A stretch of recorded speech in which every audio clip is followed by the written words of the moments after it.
Look at these green-washed windmills. That's silly. And they make them all shiny so they can catch people's eye. And look at the branches right now. They're blowing all around. There's a considerable amount of breeze right now. And those stupid green-washed windmills on top of the library, the fucking city probably paid thousands of dollars for to be hooked up to some battery that like contributes to the lights in there just so they can say, oh look, we have windmills, so our library is off-grid. It's self-sufficient, or it's sustainable. Let's go. Come on. Good sheep. Not as sustainable as this. Yeah. Craziness. You look at that. Look at that flag back there. The flag is floating around, and these windmills ain't doing shit. It's so stupid. They probably have them posted on like all four corners of the library just to fucking virtue signal. Look how green we are. We're a green city. Just like how they're advertising they're a bee city for years while they spread herbicides and pesticides on the plants. It's so hypocritical. I'm wagging myself today because my ram is now instead of him having a punctured hoof, that's healed. He has a his hoof in between his cloven is messed up. Come on. There you go. In between his cloven, he got a stick stuck in between them, and it rubbed it raw. So that's what I'm healing up right now. We're walking into the belly of the beast. Walking by City Hall right now.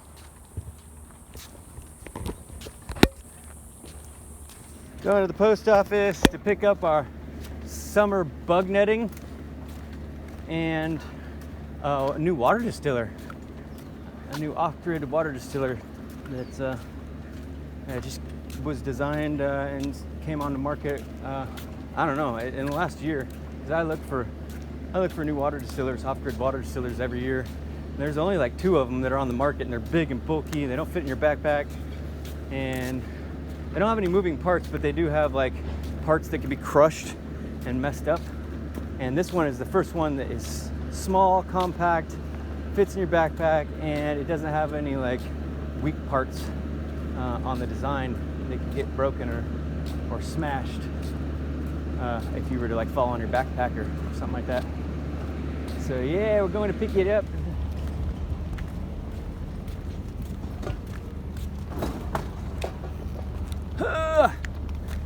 Park you guys out here.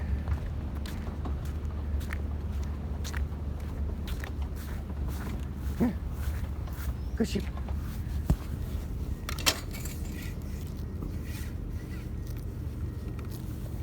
Good sheep. Here.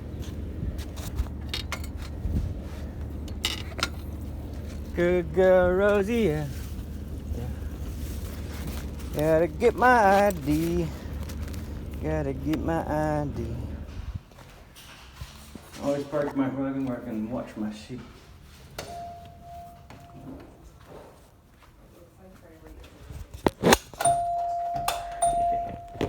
Funny.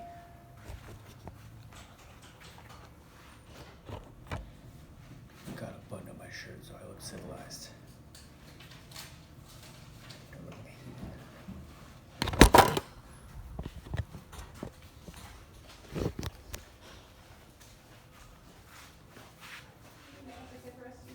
Thank you, appreciate it.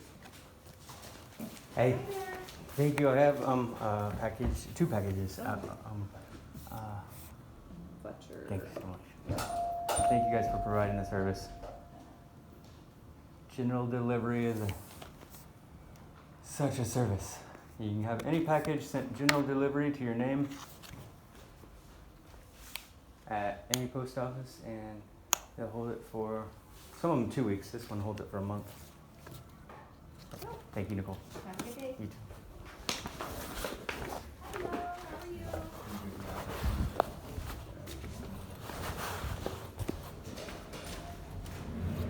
All right. Good sheep. Are you bad for me? I'm over here. I'm over here. No, you guys are getting the leaves. How are you guys getting the leaves? I was trying to save those. Save those for midday when we're hanging out underneath the tree when it's 100 degrees. It's been 105 degrees lately. Got my bug netting and I got the new off-grid water distiller. I'm gonna make it a solar water distiller. Got a super simple parabolic solar oven that I ordered.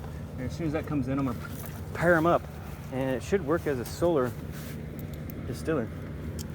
I'm back on your side. Come on. Good sheep. Yeah. Good sheep. Yeah. Alrighty, you ready?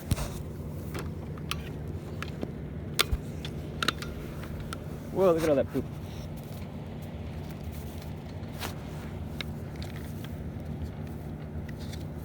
Alright, come on. Rosie.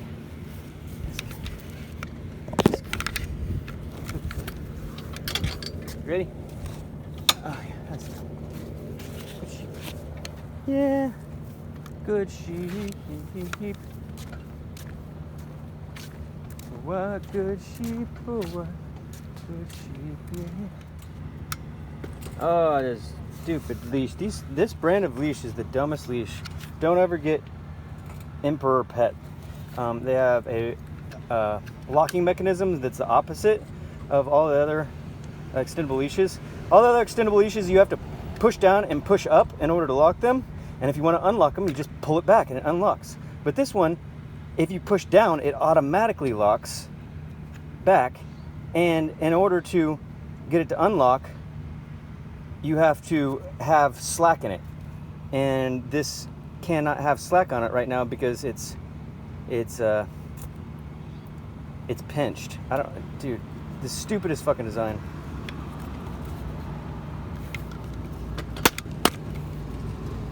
There we go. See, you gotta unlock it like this. You have to have slack and then do it. But if it's locked and you're pulling on it and you try to unlock it, it doesn't unlock. You have to have slack and then unlock. It's so stupid. The dumbest design ever. Don't get that brand. It's the only brand that I've ever ran into that does the button mechanism the opposite way around.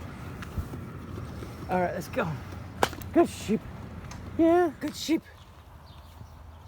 I ran into a friend that was pruning this cherry plum tree, and so we put him on the cart so sheep would have added graze when we stop in the heat of the day. It's not even the heat of the day yet. It's like freaking 10 o'clock. But here is this new water distiller. Here's the D-Still light. First thing off the bat, theirs does better that mine doesn't do is that it has multi-size. You can put it on multi-size pots, whereas mine you had to find the right size pot. And the things that and also theirs has a much nicer like a squishy. This is a much nicer seal. That was the problem with mine is I had one spot on my seal that was leaking a little bit of steam.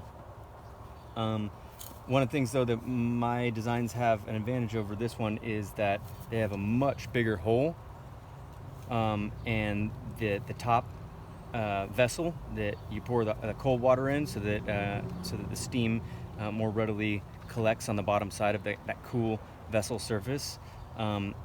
I had it concaved so that the water that was collecting would trickle down to the edges, and that afforded me the ability to have a much larger hole.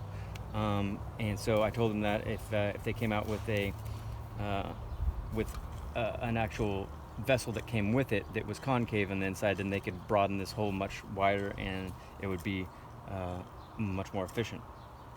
Because I've made the same vessel. You can check out my YouTube channel for 123 Home Free distiller, and there's two different versions, and both of them have a much larger hole because they use ring pans.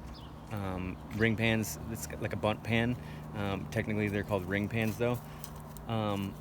and they have a large hole in the middle. And I have found one at one time that was like an extra large ring pan. I found it like a Goodwill or something like that, and its hole in the center was like this hole. It was this big, and that one I tested them back to back, and so the ring pan with the larger hole ended up doing a gallon, almost a gallon an hour, and the smaller regular ring pans do like a half gallon an hour. So I'm really interested to see what this one does with such a small hole. It's got to do less. It's got to do a quart an hour. I'm guessing this cannot do more than a quart an hour. That's what I'm guessing. We'll see. But if they broaden this hole and made it come with a top vessel that was concaved, I think that they could improve this up to a half a gallon. This size is about the same size as a ring pan, so they could improve this design. They could double or triple the. We'll see how this is, but I'm sure that they could improve the flow rate.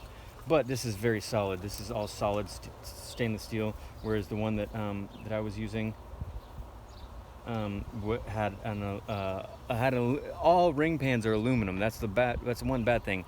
But luckily, the ring pan is only collecting the cooled down water, so it's not like it's not like you're boiling the water in that, or it's not like the steaming water is hitting the bottom of an aluminum vessel and able to leach out. So compact. Look at that. This fits in a backpack. Handmade in America. Pretty cool.